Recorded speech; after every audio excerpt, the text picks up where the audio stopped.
Good morning class. आइए आज हम लोग एक अपना नया टॉपिक देखते हैं, संविधान की ऐतिहासिक पृष्ठभूमि, जिसको हम लोग भारत का संवैधानिक विकास के नाम से भी जानते हैं। ठीक है, तो इसमें हमको क्या पढ़ना है? हमको ये पढ़ना है कि भारत के संविधान का विकास किस प्रकार से हुआ, है ना। तो इसमें दो बातें आती हैं। एक तो आता है कि जो कंपनी का शासन था उसमें क्या क्या रूल रेगुलेशंस बनाए गए। दूसरी बात आती है कि ताज का शासन। ताज का शासन का मतलब इंग्लैंड की महारानी विक्टोरिया का शासन, उनके दौरान कौन कौन से रूल्स बनाए गए, नियम बनाए गए। ठीक है, तो हमको इन दोनों को पढ़ना है और इन दोनों से रिफाइन होते होते होते होते होते 1950 में हमारा संविधान जब कंप्लीट होता है तो वो हमारा जो असली संविधान हमको मिलता है। चलिए, थोड़ी सी इसके पहले हम आपको कहानी सुना दें कि आखिर ये जो है ये कैसे कैसे काम हुआ। हुआ ये था कि आप सबको पता है कि हमारे देश में ईस्ट इंडिया कंपनी व्यापार करने के लिए आई। ठीक है, अब वो धीरे धीरे व्यापार करते करते करते करते हमारे ऊपर जो है आधिपत्य जमाना प्रारंभ कर दी। ठीक, लेकिन अभी उसकी बागडोर किसके हाथ में है? इंग्लैंड में है। मतलब इंग्लैंड से जो है जो जो ईस्ट इंडिया कंपनी थी उसको क्या मिला? उसको एक एक अधिकार मिल गया कि आप जाओ वहाँ पे, अधिकार आप जो वहाँ पे जाओ और अपने सामान बेचो, और सामान बेचते बेचते बेचते जो है वहाँ पे थोड़ा थोड़ा आधिपत्य करना प्रारंभ कर दो। ठीक है, तो अब चूंकि वो लोग यहाँ पे आ चुके थे, अपना आधिपत्य कर चुके थे, लेकिन उनके पास अधिकार अभी सीमित थे। तो उन्हीं अधिकारों को बढ़ाने के लिए जो है कंपनी ने कंपनी को कुछ अधिकार दिए गए। तो वो जो अधिकार थे उनको हमने कंपनी का शासन कह दिया। और वो जो अधिकार थे वो इतने प्रकार के एक्ट के रूप में सामने आया। जैसे देखो यहाँ पे लिखा हुआ है कि ब्रिटिश ईस्ट इंडिया कंपनी के अंतर्गत पारित अधिनियमों द्वारा शासन। एक सेकंड रुक जाइए। चलिए आगे हम लोग देखते हैं। East India company, British east India company के अंतर्गत पारित अधिनियमों द्वारा शासन। अब इसके अंतर्गत छः जो है चार्टर, छः जो है कानून पास होते हैं। जैसे जो सबसे पहला होता है उसका नाम क्या होता है? Regulating act 1773। उसके बाद एक्ट ऑफ सेटलमेंट जो कि आता है 1781 में। उसके बाद फिर आता है पिट्स इंडिया एक्ट 1784 में। फिर आता है आपका चार्टर एक्ट अधिनियम और 1813। और उसके बाद फिर आपका आता है चार्टर अधिनियम 1833। और उसके बाद फिर आता है चार्टर अधिनियम 1853। इतनी बात हो गई। इसके बाद जब 1857 की क्रांति होती है और उसमें जो है उसमें ब्रिटिश की जो कंपनी थी ईस्ट इंडिया कंपनी, उसका बहुत बड़ा फेलियर सामने आता है। तब क्या होता है कि ईस्ट इंडिया कंपनी की जो जहाँ से संचालित होती थी इंग्लैंड से, वहाँ की महारानी ने क्या कहा कि अब ऐसा है कि बेटा अब आपसे ना हो पाएगा। ठीक है, अब आपकी बस की बात नहीं है। अब ऐसा करते हैं कि अब जो भारत की बागडोर है वो हमारे हाथ में सौंप दीजिए। अब आपके बस की बात नहीं रही, अब आप सिर्फ वहाँ पे व्यापार करिए। ठीक है, अब इनसे जितने भी अधिकार थे वो सारे अधिकार लेकर के कहाँ चले गए? वो सीधे ताज के पास पहुँच गए। ताज का मतलब महारानी विक्टोरिया के पास। ठीक है, अब वहाँ से जो जो अधिनियम पारित हुए, अब उन्होंने कहा कि अब जो है भारत पे जो पर जो शासन होगा वो सीधे हमारे कंट्रोल में होगा, और वो भी कहाँ से होगा? इंग्लैंड से होगा। ठीक है, ये तो बात हो गई कि सबसे पहले किसने अपने ऊपर शासन किया? कंपनी ने किया। उसके बाद जब कंपनी के बस की बात नहीं रही तब ये कहाँ पहुँच गया? ताज के पास पहुँच गया। ठीक, अब ताज ने कितने कितने आपके वो अधिनियम पारित किए वो बातें यहाँ पे देखो लिखी हुई है। कितने किए थे? लगभग 11 किए थे, है ना। अब देखो इसमें जो सबसे पहला होता है, अब देखो 1858, 1857 में अभी क्रांति हुई है और इनका जो ईस्ट इंडिया कंपनी है उनका फेलियर सामने आता है। तो अब इसके बाद इनके हाथ से सारे अधिकार ले लिए गए और कहाँ पहुँचा दिए गए? ताज के पास। अब 1858 में से पहली बार जो है इंडिया पे रूल करने के लिए अधिनियम पारित करना प्रारंभ कर दिया जाता है। तो जो सबसे पहला अधिनियम पारित होता है उसका नाम क्या होता है? भारत शासन अधिनियम 1858। उसके बाद दूसरा आपका होता है भारत परिषद अधिनियम 1861 और 1892, ये दो पारित किए गए। उसके बाद फिर तीसरा आता है भारत परिषद अधिनियम 1909। इसी को नाम दिया गया एक और मार्ले मिंटो सुधार, जो कि आपके एग्जाम के दृष्टिकोण से बहुत ज़्यादा इंपॉर्टेंट है, क्योंकि यहाँ से एक सवाल फिक्स है। ठीक, उसके बाद पॉइंट नंबर 4, भारत शासन अधिनियम 1919, जिसको नाम दिया गया मॉन्टेन्यू चेम्सफोर्ड सुधार। यहाँ से भी एक सवाल फिक्स है। और जो भारत का जो द्विसदनीय शासन व्यवस्था है वो यहीं से माना जाता है। कहाँ से? मॉन्टेन्यू चेम्सफोर्ड सुधार से माना जाता है। ठीक है, उसके बाद हम फिर आगे बढ़ेंगे तो वहाँ हम जानेंगे कि साइमन कमीशन 1927 से 1928। फिर आगे हम लोग पढ़ेंगे तो वहाँ देखेंगे सांप्रदायिक अवार्ड या कम्युनल अवार्ड 1932। फिर आगे बढ़ते हैं तो ये जो आपका आता है भारत शासन अधिनियम 1935। हमारा जो संविधान है वो यहीं से प्रेरित है। एक बात बहुत स्पष्ट रूप से जानिएगा कि हमारा जो भारतीय संविधान है वो यहीं से प्रेरित माना जाता है, ठीक है, 1935 से। उसके बाद फिर आपका आता है क्रिप्स मिशन 1942। फिर आपका आता है कैबिनेट मिशन 1946। फिर आपका बनता है भारतीय स्वतंत्रता अधिनियम 1947। और उसके बाद आता है बाल्कन प्लान या फिर जिसको क्या कहते हैं डिकी बर्ड प्लान कहते हैं या फिर इस्मा प्लान कहते हैं 1947, ठीक है। तो इतने प्रकार के अधिनियम जो है ताज के माध्यम से हमारे देश में लाए जाते हैं, ठीक है। तो हमको आज इन्हीं सबको पढ़ना है। तो सबसे पहले हम लोग क्या पढ़ेंगे, कंपनी का शासन 1773 से 1858 तक का, ठीक है। इसमें हम 6 एक्ट को पढ़ेंगे। उसके बाद सेकंड क्या पढ़ेंगे, ब्रिटिश ताज के अंतर्गत पारित अधिनियम जो कि 1858 से लेकर के 1947 तक आते हैं, ठीक है। तो चलिए सबसे पहले हम लोग थोड़ा सा जानते हैं कि ब्रिटिश ईस्ट इंडिया कंपनी के अंतर्गत पारित अधिनियम जो कि आपके कितने हैं, 6 हैं। देखो यहाँ पे लिखा हुआ ना, पॉइंट नंबर 1 रेगुलेटिंग एक्ट हो गया, फिर उसके बाद यहाँ से लेकर यहाँ तक 6 पॉइंट दिए गए हैं। तो इन 6 पॉइंट्स में इन एक्ट्स की जितनी भी खासियत थी या जितने भी मेन पॉइंट थे या जितने भी अच्छे पॉइंट थे उन सारे पॉइंट्स को हमने यहाँ पे नोट कर दिया है, ठीक है। अब देखिए इसमें ऐसे बहुत से हैं जिसमें जो है हम लोग क्या करेंगे, एक मिनट रुक जाइए। चलिए तो हम लोग देखते हैं क्या 1773 से लेकर के 1858 तक की बात। इसमें जो सबसे पहला है वो हमारा है रेगुलेटिंग एक्ट 1773, है ना।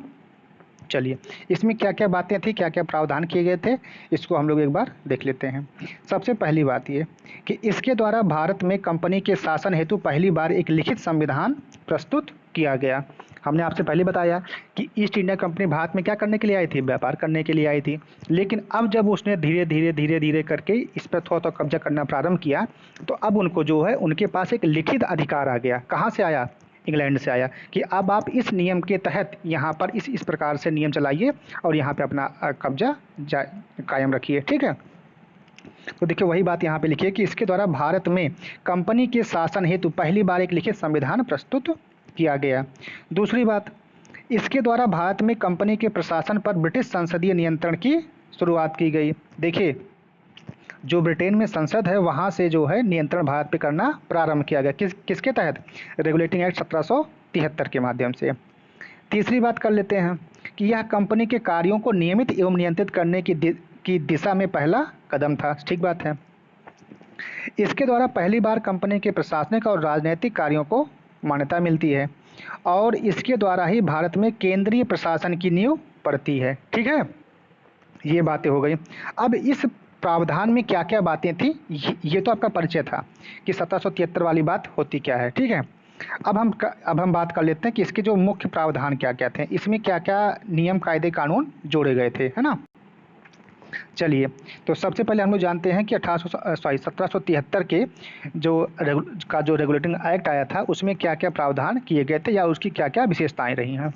देखिए सबसे पहला जो कि आपके एग्जाम में पूछा जाता है उसको हमने लाल रंग से कर दिया है कि इसके द्वारा बंगाल के गवर्नर को बंगाल का गवर्नर जनरल पद दिया गया।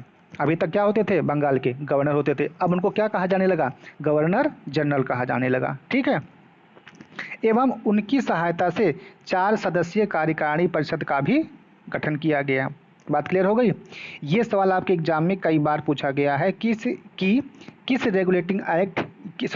एक्ट के तहत बंगाल के गवर्नर को गवर्नर जनरल कहा जाने लगा, ठीक है। तो कौन सा था आपका, 1773 रेगुलेटिंग एक्ट के तहत, ठीक। दूसरा सवाल आपका आता है अभी 2-3 साल पहले ही पूछा गया था पीसीएस की परीक्षा में कि भारत का पहला गवर्नर जनरल किसको बनाया गया था, बहुत स्पष्ट रूप से पूछा गया था। और देखिए वो बात यहाँ पे लिखी गई है। पॉइंट नंबर 1, प्रथम governor general Lord Warren Hastings को बनाया गया था, ठीक, ये भी पूछा गया है। दूसरी बात यह है कि इसके द्वारा मद्रास एवं बम्बई प्रेसिडेंसी को कलकत्ता प्रेसिडेंसी के अधीन कर दिया गया, ठीक। ये आपका जो कथन वाले में आ जाता है। और तीसरी बात यह है कि इसी के अंतर्गत 1744 में कलकत्ता में उच्चतम न्यायालय की स्थापना की जाती है जिसके मुख्य न्यायाधीश और 3 अन्य न्यायाधीश थे। और सर एलिजा इम्फे इसके प्रथम न्यायाधीश बने। यह भी आपका कई बार एग्जाम में पूछा गया है कि किस एक्ट के तहत उच्चतम न्यायालय की स्थापना की जाती है। तो 1773 रेगुलेटिंग एक्ट के तहत की जाती है और ये बनता कब है? 1744 में। ठीक है, एक सेकंड, थोड़ा सा मिसप्रिंट हो गया है, इसको आप लोग 1774 कर लीजिएगा। ठीक है, 1774 में 1774 में कलकत्ता में उच्चतम न्यायालय की स्थापना की जाती है। ठीक है, जिसके मुख्य न्यायाधीश कौन बनते हैं? एलिजा इम्फे साहब। ठीक, ये बात हो गई। और ये सारे के सारे आपके एग्जाम में पूछे गए सवाल हैं। पांचवी बात हम लोग कर लेते हैं, उसमें क्या लिखा है कि इसके द्वारा कंपनी के कर्मचारियों को निजी व्यापार करने और भारतीय लोगों से उपहार व रिश्वत लेना, इसको जो है प्रतिबंधित कर दिया जाता है। अभी तक क्या होता था कि जो अधिकारी थे यहाँ के, वो लोग क्या ले लेते थे? उपहार ले लेते थे। ठीक है, तो उपहार लेने की वजह से जो है भ्रष्टाचार बढ़ रहा था। तो उसको कम करने के लिए जो है इस एक्ट में जो है इस तरह के प्रावधान कर दिए गए कि अब जो है आप लोग भारतीयों से किसी भी प्रकार का रिश्वत या किसी भी प्रकार का उपहार नहीं ले सकते। ठीक, पॉइंट नंबर 6 देखते हैं कि इसके द्वारा ब्रिटिश सरकार का कोर्ट ऑफ डायरेक्टर्स कंपनी की गवर्नर बॉडी के माध्यम से कंपनी पर नियंत्रण सशक्त हो गया। अब इसके बाद पॉइंट नंबर 7 कि इसे भारत में इसके राजस्व, नागरिक और सैन्य मामलों की जानकारी ब्रिटिश सरकार को देना आवश्यक कर दिया। ठीक है, अब भारत की जो सैन्य शक्ति थी या भारत में जो अन्य मामले थे, अब इन्हीं की रिपोर्ट बननी स्टार्ट हो गई। और ये रिपोर्ट कहाँ जाती थी? सीधे जाती थी इंग्लैंड में कि भारत में क्या हो रहा है, और इसका लेखा जोखा सही जाता था। ठीक है, और उसके लिए जो है उस पर काम होना प्रारंभ हो रहा था। तो इस प्रकार के जो है इतने सारे प्रावधान जो है आपके 1773 रेगुलेटिंग एक्ट में किया गया है ना। चलिए, अब हम बात करते हैं अगला जो हमारा एक्ट आया 1781 में। इसका नाम क्या रखा गया? इसका नाम रखा गया एक्ट ऑफ सेटलमेंट। ठीक है, अभी इसमें क्या बातें हैं और इसके बाद फिर क्या होता है उसको देखते हैं। इसमें जो पहला पॉइंट है कि यह जो रेगुलेटिंग एक्ट की कमियों को दूर करने के उद्देश्य से लाया गया था, और इसके तहत कलकत्ता की सरकार को बंगाल, बिहार व उड़ीसा के लिए भी विधि निर्माण करने की शक्ति प्रदान की गई। बस यही छोटा सा था, ये 2 पॉइंट इसमें थे, है ना। इसके बाद जो नेक्स्ट आपका है वो पिट्स इंडिया एक्ट 1784, ये इंपॉर्टेंट आपके लिए है ना। चलिए, तो अब इसकी चर्चा कर लेते हैं। पिट्स इंडिया एक्ट 1784, इसमें क्या है? पहला बात कि इसे ब्रिटिश संसद के तत्कालीन प्रधानमंत्री विलियम पिट द्वारा प्रस्तुत किया गया था। पहला पॉइंट हो गया। सेकंड पॉइंट ये है कि इसने कंपनी के राजनीतिक और वाणिज्यिक कार्यों को पृथक पृथक कर दिया था। मतलब जो कंपनी के राजनीतिक कार्य होंगे और जो इसके वाणिज्यिक कार्य होंगे वो दोनों क्या होंगे? अलग होंगे, है ना। तीसरी बात ये कि इसने निदेशक मंडल को कंपनी के व्यापारिक मामलों के अधीक्षण का मतलब क्या होता है? सुपरविजन, अधीक्षण की अनुमति तो दे दी, लेकिन राजनीतिक मामलों के प्रबंधन के लिए नियंत्रण बोर्ड या बोर्ड ऑफ कंट्रोल नाम से एक नए निकाय का गठन कर दिया, और इस प्रकार से द्वैत शासन की व्यवस्था का शुभारंभ किया गया। मतलब हम अभी तक जो कंपनी का शासन था उसको 2 पार्ट में इन्होंने क्या कर दिया? डिवाइड कर दिया। एक तो आपका जो राजनीतिक और एक आपका वाणिज्यिक। मतलब जो आप जो व्यापार कर रहे हैं तो व्यापार वाला जो एक निकाय है वो बिल्कुल अलग रहेगा, और जो प्रशासन वाला निकाय है वह बिल्कुल अलग रहेगा।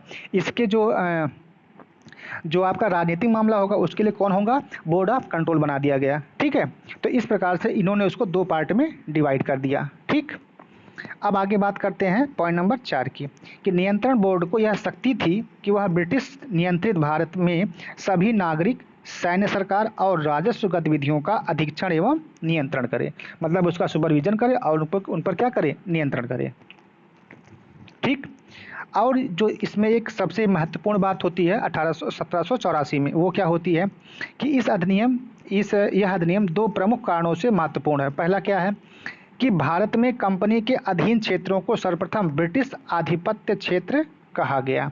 यह भी आपका एक बार पूछा गया है कि किस एक्ट के तहत भारत को ब्रिटिश आधिपत्य क्षेत्र कहा गया था। तो कब कहा गया था? पिट्स इंडिया एक्ट 1784 में।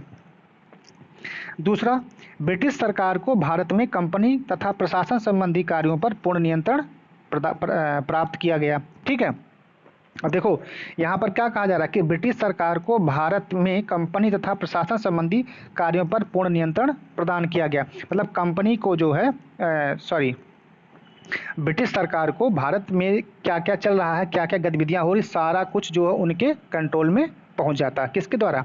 पिट्स इंडिया एक्ट 1784 के द्वारा। और एक बात और कही जा रही है कि गवर्नर जनरल की परिषद की संख्या जो 4 से घटा करके 3 कर दी गई। तो ये कुछ बातें आपके पिट्स इंडिया एक्ट की रही हैं, है ना। अब हम बात करते हैं चार्टर एक्ट 1813 की। इसमें क्या क्या बातें हैं भाई? तो 1784 के बाद फिर एक आता है एक्ट आपका जिसको हम कहते हैं चार्टर एक्ट अधिनियम 1813। और देखो ये जो चार्टर एक्ट हैं वो 3 आए थे, 13, 33 और 53 में, ठीक है ना, 20-20 सालों बाद आए थे, ठीक है। और इसके बाद फिर अभी जो है 10-10 साल बाद होगा आगे जब काम बनेगा, ठीक है। जो आगे के जो आपके अधिनियम आएंगे वो 10-10 साल बाद आने वाले हैं, और उसके पहले 20-20 सालों वाले आए थे। तो जो सबसे पहला चार्टर एक्ट आपका आया था वो आया था 1813 में, उसके बाद 1833 में, और लास्ट में आया था 1853 में, ठीक है। चलिए हम बात करते हैं चार्टर अधिनियम 1813 की। इसमें देखो भाई क्या बात कही जा रही है। इसमें जो पहला पॉइंट है वो यही है कि इस एक्ट के द्वारा कंपनी के अधिकार को 20 वर्षों के लिए बढ़ा दिया गया। अभी तो हमारे ऊपर कंपनी ही शासन कर रही है ना, और इनको जो भी अधिकार दिए गए थे उसमें अब साफ शब्दों में कहा गया कि आपका जो अधिकार होगा वो 20 वर्षों के लिए बढ़ा दिया जा रहा है। वह कंपनी के भारत के साथ व्यापार करने के एकाधिकार को समाप्त कर दिया गया, ठीक है। लेकिन कंपनी का चीन के साथ व्यापार और चाय के व्यापार पर एकाधिकार को बरकरार रखा। और यह सवाल आपका PYQ में पूछा गया है कि चीन के साथ व्यापार और चाय के व्यापार पर एकाधिकार बरकरार रखा गया किस वाले अधिनियम के तहत? तो वह था आपका 1813 में। तीसरी बात यह है कि इस प्रकार कुछ सीमाओं के तहत ब्रिटिश वासियों को भारत के साथ व्यापार करने हेतु मुक्त व्यापार की अनुमति दे दी गई। चलिए ये बात होगी। अब इसके बाद थोड़ा सा और अपडेशन किया गया। आप तो व्यापार कर ही रहे हो, लेकिन व्यापार के अलावा इंडिया में क्या क्या चीज़ें हो रही हैं उस पर भी थोड़ा सा बात कर लेते हैं। पॉइंट नंबर 4 कि ईसाई मिशनरियों को भारत में धर्म प्रचार की अनुमति दे दी गई। अब आप जाइए वहाँ पे अपना धर्म प्रचार करिए। और साथ में कि भारत में शिक्षा के लिए प्रतिवर्ष 1 लाख रुपए खर्च करने का भी प्रावधान कर दिया गया कि किसमें? चार्टर अधिनियम 1813 में, ठीक। और उसके बाद जो छठा पॉइंट है कि पहली बार भारत में ब्रिटिश क्षेत्र में संवैधानिक स्थिति को स्पष्ट रूप से परिभाषित कर दिया गया। तो ये कुछ बातें आपकी रही हैं किसकी? 1813 चार्टर अधिनियम की। अब इसको थोड़ा सा और अपडेट किया गया। यहाँ पर तो अभी 13 में जो है इनको 3-4 बातें कही गई कि ऐसा है कि अब आप लोग कंपनी अपना जो है कंपनी का जो अधिकार क्षेत्र है वो 20 सालों के लिए अपना बढ़ा दीजिए। लेकिन अब जो आपका शासन होगा वो आप डायरेक्ट तौर पे नहीं कर पाएंगे, इसके साथ जो हमारा जो इंग्लैंड सरकार है वह भी काम करेगी, है ना। सेकेंड कि ठीक है आपका जो चीन के साथ व्यापार है उसको आप जारी रखिए, उस पर आपका एक अधिकार रहेगा, कोई बात नहीं। और जो चाय वाला व्यापार है वह भी आपका कंटिन्यू रखिए, उसको रखिए, है ना। चौथी बात ये करते हैं कि अब जो है भारत में आप ईसाई धर्म का भी प्रचार करना प्रारंभ कर दीजिए।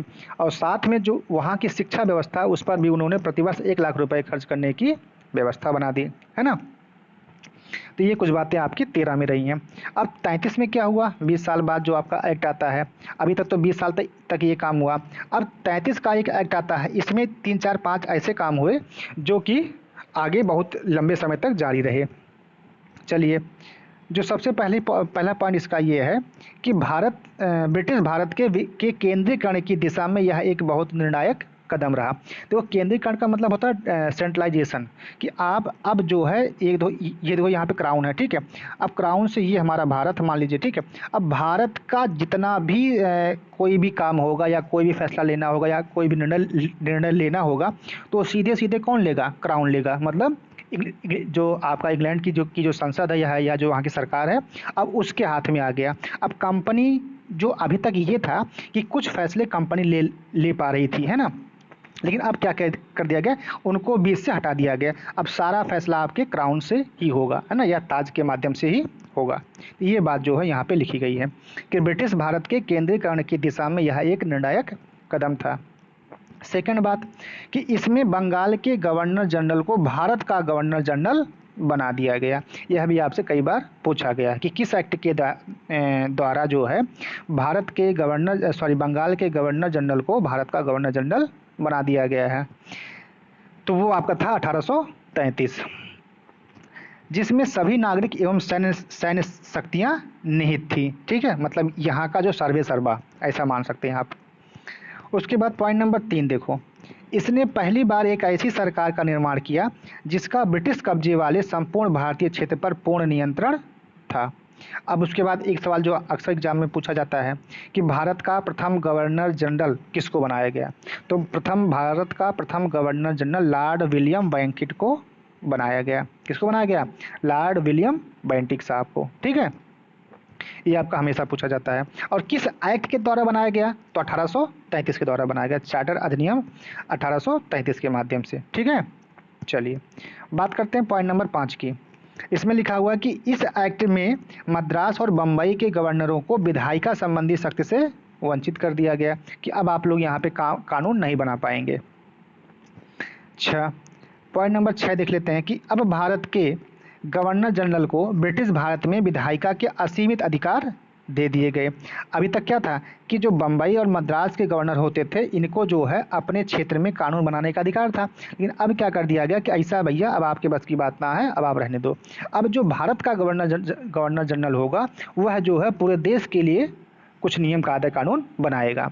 ठीक है, अब देखिए वही बात हो रही है ना कि इसको सेंट्रलाइज किया जा रहा धीरे धीरे, है ना, पहले कुछ किया गया, फिर कुछ किया गया, फिर कुछ करके, तो इस प्रकार से इसको और आगे बढ़ाया जा रहा है। बात करते हैं पॉइंट नंबर 7 की। तो इसमें लिखा है कि इसके अंतर्गत पहले बनाए गए कानूनों को नियामक कानून कहा गया और नए कानून के तहत बने कानूनों को एक्ट या अधिनियम कहा गया। ठीक है, कंपनी अब व्यापारिक निकाय ना रहकर विशुद्ध रूप से प्रशासनिक निकाय बन गई थी कि अब जो कंपनी थी हमारे देश में जो व्यापार कर रही थी, अब वो क्या हो गई, अब वो यहाँ पे शुद्ध रूप से प्रशासनिक इकाई बन गई कि अब आप यहाँ पे प्रशासन करोगे। ठीक है, चलिए एक बात और, पॉइंट नंबर 8, इसका कोई खास महत्व तो नहीं है, लेकिन एक बात जान लीजिए कि पहली बार शुरुआत कब हुई थी। अगर सवाल फंसाने के लिए बनाएंगे तो ऐसा बना सकते हैं कि इस एक्ट ने सिविल सेवकों के चयन के लिए खुली प्रतियोगिता का आयोजन शुरू करने का प्रयास किया, लेकिन कोर्ट ऑफ डायरेक्टर्स के विरोध के कारण इस प्रावधान को समाप्त कर दिया गया। जो आज हम लोग सिविल सेवा की परीक्षा दे रहे हैं, इसका जो सबसे पहला अगर कहीं उल्लेख मिलता है तो इसी में मिलता है, चार्टर एक्ट अधिनियम 1833 में। इसको स्टार्ट तो किया गया, लेकिन जो कोर्ट ऑफ डायरेक्टर्स थे उन्होंने कहा कि नहीं सर ऐसा ठीक नहीं है, इसमें भारतीयों को सम्मिलित ना करिए, तो इस उद्देश्य से इसको जो है बंद कर दिया गया। अभी आगे फिर खुलेगा, है ना, पहले इसको थोड़ा देख लेते हैं। और इसके बाद पॉइंट नंबर 10 देखो कि गवर्नर जनरल की परिषद को राजस्व के संबंध में पूर्ण अधिकार प्रदान करते हुए गवर्नर जनरल को संपूर्ण देश के लिए एक ही बजट तैयार करने का आदेश या अधिकार दे दिया गया। अब देख रहे हैं, सबसे पहले तो उन्होंने क्या किया, मद्रास और बम्बई के जो गवर्नर साहब थे उनको विधायिका से बाहर कर दिया गया। अब क्या हो रहा है कि अब देश का सिर्फ और सिर्फ एक क्या होगा, गवर्नर जनरल होगा। अब इनके पास सारी शक्तियां दे दी गई हैं, इनको एक और शक्ति दे दी गई, क्या कि अब आप पूरे देश के लिए जो है बजट का निर्माण करेंगे। ठीक है, ये बात हो गई। उसके बाद फिर आपका आता है पॉइंट नंबर 11 कि भारतीय कानूनों का वर्गीकरण किया गया और लॉर्ड मैकाले की अध्यक्षता में प्रथम विधि आयोग का गठन किया गया। ये बहुत इंपॉर्टेंट सवाल है कि प्रथम विधि आयोग किसके अध्यक्षता में बनाया गया, पहला सवाल। सेकंड सवाल ये कि यह आयोग जो है किस चार्टर एक्ट के अधिनियम के तहत आया हुआ था। तो इन दोनों के सवाल आपको यहाँ मिल जाएंगे कि जो हमारा प्रथम विधि आयोग है ना, वो जो हमारा चार्टर अधिनियम 1833 के द्वारा बनाया गया था और इसकी जो अध्यक्षता थी वो किसकी अध्यक्षता में हुआ था, लॉर्ड मैकाले साहब की।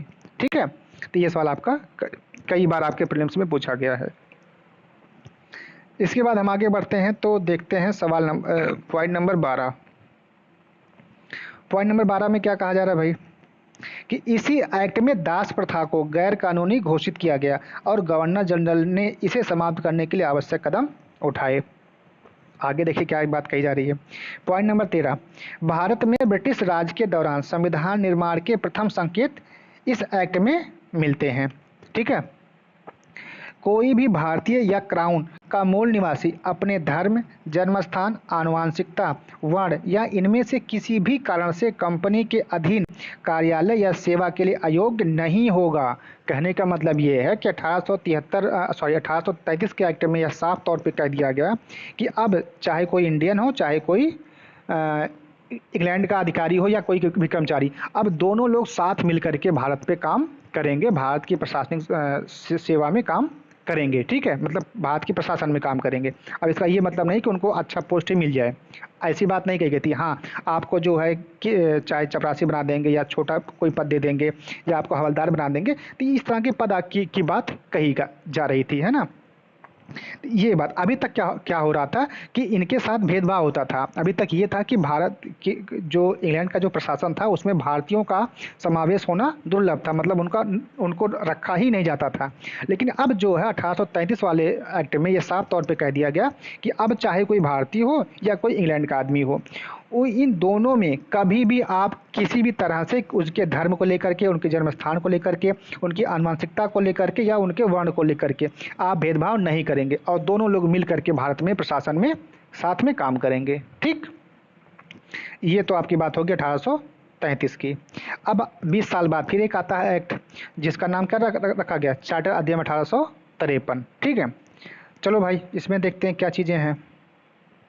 1853, ठीक, 53 में देखो कि पहली बार गवर्नर जनरल के परिषद में के विधायी एवं प्रशासनिक कार्यों को अलग कर दिया गया। अब देखो, एक होता है विधायी का मतलब कानून बनाना और एक होता है प्रशासन मतलब जो हमारे जो अधिकारी होते हैं। ठीक है, इनका तो अब कानून बनाना अलग हो गया। अब कानून बनाने के लिए कुछ लोगों को हायर कर लिया गया अलग से। ठीक है, कि आपका काम सिर्फ कानून बनाना है, बस कानून बना के आराम करो।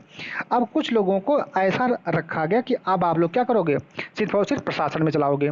आपको जो भी कानून बना करके दे दिया जाएगा उसका आप पालन करोगे। ठीक है, यही चीज़ें बाद में अपडेट होकर के विधायिका और कार्यपालिका के रूप में हमारे सामने आपको मिलती हैं। तो देखो, हमारे जो अधिकारी हैं जैसे हमें डीएम है, एसपी हैं या एसडीएम है या डीएसपी हैं, जो भी हैं, तो वो लोग किसके अंतर्गत आते हैं, वो लोग कार्यपालिका में आते हैं। ठीक है, मतलब जो भी आपको नियम बना दिए गए उनका पालन करिए और जाके समाज में भी करवाइए।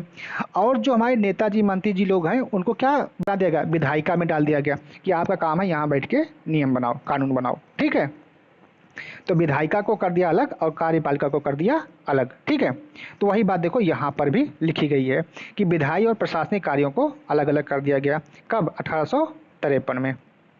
अच्छा, दूसरी बात क्या होती है कि इसके तहत परिषद में 6 नए पार्षद और जोड़े गए, इन्हें विधान पार्षद कहा गया।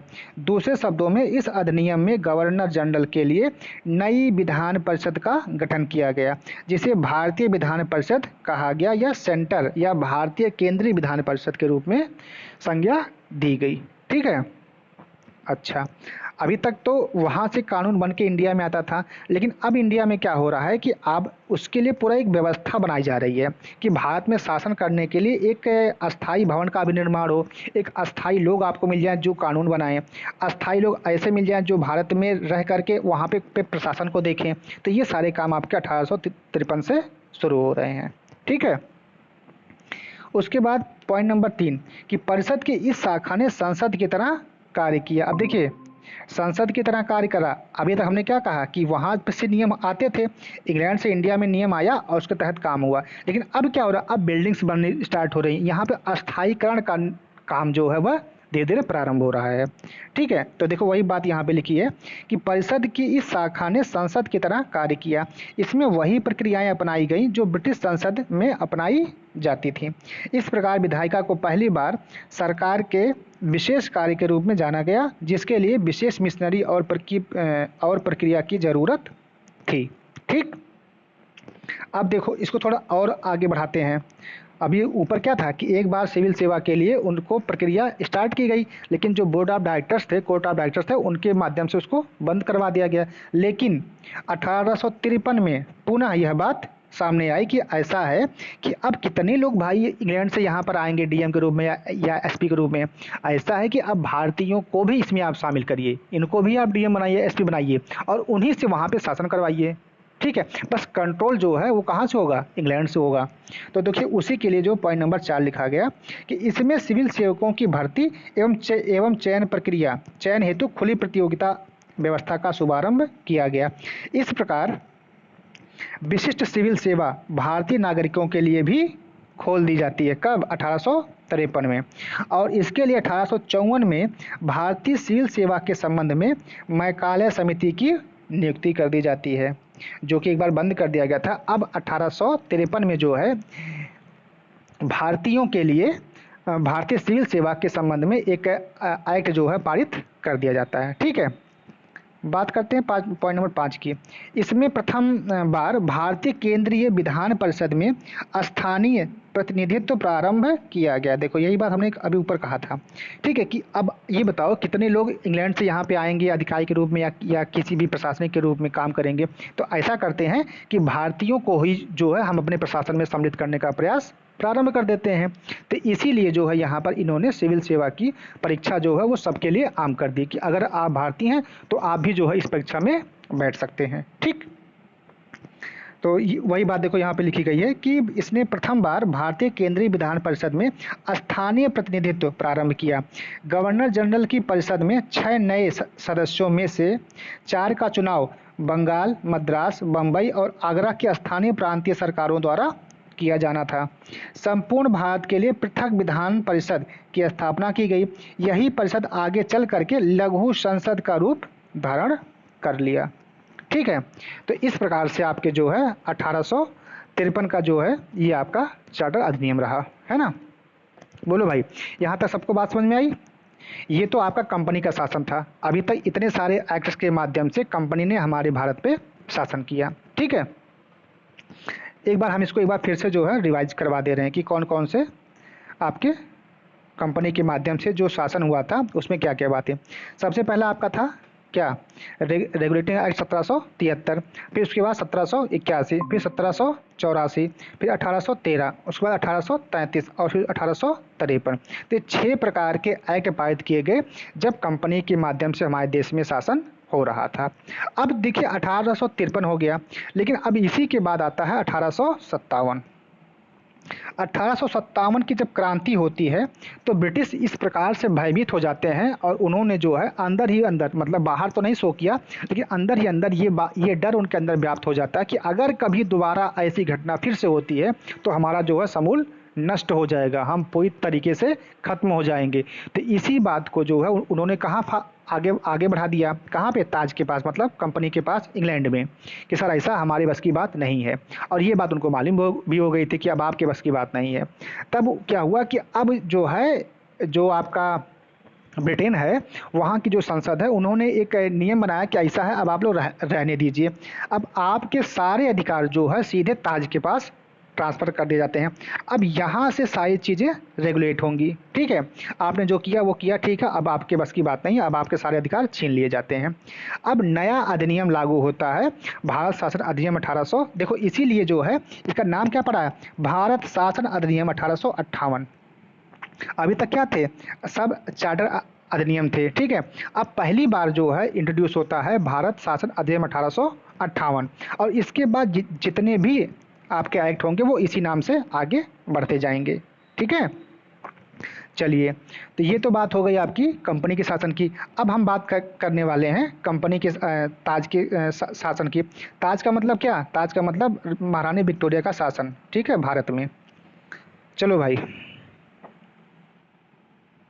चलिए अब हम लोग देखते हैं ब्रिटिश ताज के अंतर्गत पारित अधिनियम। तो कौन कौन से अधिनियम है जो ब्रिटिश ताज के अंतर्गत पारित किए गए थे और ये कहाँ से कहाँ तक है? 1858 से लेकर के 1947 तक के। ठीक, तो सबसे पहले इसमें हम लोग देखते हैं कि भारत शासन अधिनियम 1858। चलिए, इसमें क्या क्या बातें कही गई उसको जान लेते हैं। इस कानून का निर्माण 1857 की क्रांति के बाद हुआ। अभी जो हमने आपको ऊपर कहानी बताई कि 1857 की क्रांति के बाद जो अंग्रेज हैं वो डर जाते हैं और उसके बाद जो सत्ता है वो सीधे ताज के हाथों में पहुंच जाती है। सेकंड बात यह है कि भारत के शासन को अच्छा बनाने वाला अधिनियम के नाम से प्रसिद्ध इस कानून ने ईस्ट इंडिया कंपनी को समाप्त कर दिया। ठीक है। और गवर्नरों, क्षेत्रों और राजस्व संबंधी शक्तियां ब्रिटिश राजशाही को हस्तांतरित कर दी गई। वही जो हमने आपको बताई कि इस क्रांति के बाद जो है जो कंपनी का शासन था वह पूरी तरीके से खत्म हो गया। और ये जो अधिकार थे या जो भी कार्यवाहियाँ थी या जो भी काम थे वो सीधे सीधे कहाँ पहुँच गया, सीधे ब्रिटेन पहुँच गया, है ना। अब वहाँ से सारी बातें आपकी लागू होंगी। ठीक, ये तो परिचय हो गया। अब हम जानते हैं कि इसकी क्या क्या विशेषताएं रही हैं। सबसे पहला ये कि इसके तहत भारत का शासन सीधे महारानी विक्टोरिया के अधीन चला गया। ठीक। दूसरी बात क्या होती है कि गवर्नर जनरल को का पदनाम जो है बदल करके भारत का वायसराय कर दिया गया। यह भी देखो सवाल कई बार एग्जाम में पूछा गया है। ठीक है, कि जो भारत का गवर्नर जनरल हुआ करता था अब उसको हमने नाम चेंज करके क्या कर दिया गया, भारत का वायसराय कर दिया गया। ठीक, कब हुआ ये चीज़, ये हुआ 1858 के भारत शासन अधिनियम के द्वारा। चलिए, अब ये भाई साहब का काम क्या होता था, जो बनाए गए वायसराय साहब, इनका काम क्या है। यह वायसराय भारत में ब्रिटिश ताज का प्रत्यक्ष प्रतिनिधि होता था। देखो होता क्या, ये मान लो आपका ब्रिटेन है, ठीक है। इस ब्रिटेन ने पूरे वर्ल्ड पे कब्जा किया हुआ है। उनमें से एक आदमी भारत को भेज दिया, ये क्या बना करके, वायसराय। अब ये जो वायसराय साहब हैं ये क्या हो गए, मीडिएटर हो गए।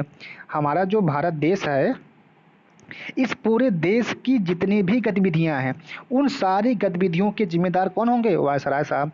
अब इंग्लैंड से अगर कोई सूचना इनको लेनी होगी तो वो सीधे जो है इनसे, वायसराय साहब से ले लेंगे। ठीक है, तो ये क्या हो गए, मीडिएटर हो गए। ठीक, चलिए, तो मतलब वही कहा जा रहा है कि यह जो है प्रत्यक्ष प्रतिनिधि बना दिए गए। ठीक है, कहाँ के, इंग्लैंड शासन के। ठीक है। और इसी के बाद देखो एक सवाल जो बहुत पूछा जाता है कि लॉर्ड कैनिंग भारत के प्रथम वायसराय बनाए गए। कौन बनाया गया पहली बार, लॉर्ड कैनिंग। अब देखो 3 सवाल आते हैं। सबसे पहला सवाल ये बनता है कि बंगाल के गवर्नर को गवर्नर जनरल बनाया जाता है किस अधिनियम के तहत, और पहली बार गवर्नर जनरल कौन बनता है। ठीक, दूसरी बात, भारत का गवर्नर जनरल कौन बनता है, सेकंड बात। और जो तीसरी बात है वो जो है कि वायसराय, पहला वायसराय किसको बनाया गया। तो ये 3 सवाल हैं और इन तीनों को आप लोग जो एक बार ढंग से देख लीजिएगा, है ना, क्योंकि इनमें बड़ा कन्फ्यूजन रहता है। और वो तीनों बातें हमने यहाँ पे मेंशन कर रखी हैं। तो अब आप जब अपना नोट्स बनाएंगे या अगर इसी में अपडेट करना चाहें तो लास्ट में देखो हमने यहाँ पे जगह छोड़ रखी है। ठीक है, यहाँ देखो जो आपके 60 वाले पॉइंट है वहाँ पे, यहाँ पे आप जो है थोड़ा सा उसको अपडेट कर सकते हैं या एक आध पन्ना इसमें और ऐड कर लीजिएगा, है ना। तो इस नाते जो हमने लास्ट में एक दो पन्ना छोड़ देते हैं। और आप लोग भी ऐसा ही किया करिए, जब भी अपना नोट्स बनाइए तो उसमें जो है लास्ट में एक पन्ना या एक पेज छोड़ दिया गया, ताकि अगर कोई हमको नया पॉइंट मिले या कोई इसमें का ऐसा पॉइंट जो हमको बार बार भूल जाता है उसको आप वहाँ पे अपडेट कर सकें। ठीक है, चलिए, तो लॉर्ड कैनिंग साहब को जो है भारत का पहला वायसराय बना दिया जाता है। अब इसके बाद क्या होता है, इसने नियंत्रण बोर्ड और निदेशक कोड समाप्त करके भारत में शासन की द्वैत प्रणाली को समाप्त कर दिया। ये भाई साहब आते हैं और इन्होंने जो ऊपर की व्यवस्था थी उसको समाप्त कर देते हैं। अब क्या होता है कि एक नया पद भारत का राज्य सचिव सृजित कर दिया जाता है, जिसमें भारतीय प्रशासन पर संपूर्ण नियंत्रण की शक्ति निहित होती है। और यह जो सचिव साहब हैं वो भारतीय ब्रिटिश की कैबिनेट का सदस्य बना दिया गया। अब देखो यहाँ जो आपका ब्रिटेन है, ठीक है, इसमें जो आपकी संसद है उस संसद में एक सचिव निर्धारित कर दिया गया और वो जो सचिव था उसका नाम दे दिया गया भारत का सचिव। ठीक है, और इस सचिव साहब की जो है क्या कहते हैं, इनकी जो संपूर्ण जिम्मेदारी इनको सौंप दी गई कि अगर भारत में कोई दिक्कत होगी तो उसके जिम्मेदार आप होंगे। यहाँ की जितनी भी समस्याएं हैं, जितनी भी अच्छाइयाँ हैं बुराइयाँ, सारा आप हमको रिपोर्ट करोगे। ठीक है, तो इस प्रकार से सचिव का एक पद बना दिया गया। और ब्रिटिश संसद अंततः संसद के प्रति उत्तरदायी था, ये जो पद था किनका, सचिव साहब का। ठीक है, अच्छा, उसके बाद पॉइंट नंबर 7 क्या लिखा है कि भारत सचिव की सहायता से 15 सदस्यीय परिषद का भी गठन किया गया। एक सचिव साहब और इनके साथ इनके 15 जो हैं क्या, सबॉर्डिनेट्स, मतलब इनके जो क्या कहते हैं सहयोगी, आप मान लीजिए, इनका एक छोटा सा परिषद बना दिया गया जो कि सलाहकारी समिति थी। परिषद का अध्यक्ष भारत संयुक्त सचिव को बनाया गया, वही बात जो हमने अभी आपसे कही है, जिसके सदस्यों को वेतन भारतीय राजस्व से दिया जाना था। ठीक है, अब इनका उद्देश्य क्या था, किस लिए इसको बनाया गया था, ये भी जान लीजिए कि इनका प्रमुख उद्देश्य प्रशासनिक मशीनरी में सुधार करना, जो यहाँ की जो खामियां हैं या जो जो भारत का जो प्रशासन है उसको क्या करना, ठीक करना, है ना। और दूसरी बात यह है कि भारतीय मामलों पर ब्रिटिश संसद का सीधा नियंत्रण स्थापित हो गया और मुगल सम्राट के पद को समाप्त कर दिया गया। अभी तक क्या था कि भारत में मुगल सम्राट हुआ करते थे, अब इस पद को पूर्णतः समाप्त कर दिया गया। और एक नाम और दिया गया कि गवर्नर जनरल को द वायसराय ऑफ इंडिया का पदनाम भी दे दिया गया। ठीक है, ये सब आपका होता है 1858 में। क्लियर है इतनी बात। चलिए, अब इतने के बाद फिर आपका एक और अधिनियम आता है जिसको कहते हैं भारतीय परिषद अधिनियम 1861। देखिए, जितने भी इम्पोर्टेंट पॉइंट थे वो सारे पॉइंट हम छोटा छोटा करके सारे में अपडेट कर दिए हैं, ताकि आपको अलग से कोई चीज़ ना पढ़नी पड़े, है ना। और जितने भी यहाँ पे लाल रंग से पॉइंट लिखे गए हैं वो सारे आपके एग्जाम में पूछे गए पॉइंट्स हैं। ठीक है, तो इसको जानते रहिएगा। चलिए, अब हम बात करते हैं भारतीय परिषद अधिनियम 1861। इसके द्वारा भारत सरकार की मंत्रिमंडलीय व्यवस्था की नींव रखी गई। अब देखो भाई क्या हो रहा है, मंत्रिमंडलीय परिषद की व्यवस्था की नींव रखी जा रही है।